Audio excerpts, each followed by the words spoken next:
He will help us understand what we are celebrating for. They call us here in Israel Kag Shabuot. Hi, Shai. Hi. How are you doing?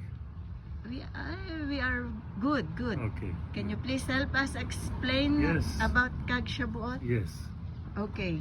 We celebrate the giving of the Bible to Am Israel, to the citizen of Israel. This is the reason that we have the holiday. Giving of the Bible Giving of the Bible to Israel. to Israel. Can you explain it further about the Bible from the origin?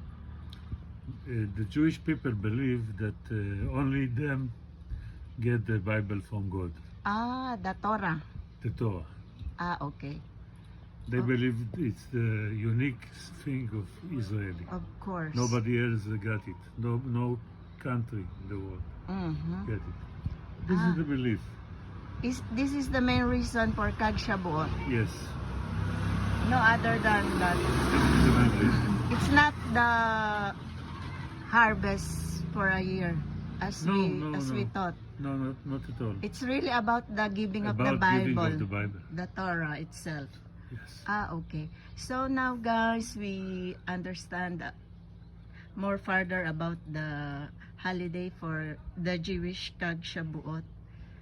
Okay. So thank you so much, and please You're say welcome. bye-bye to our Bye-bye. audience. Yala. Tadara ba?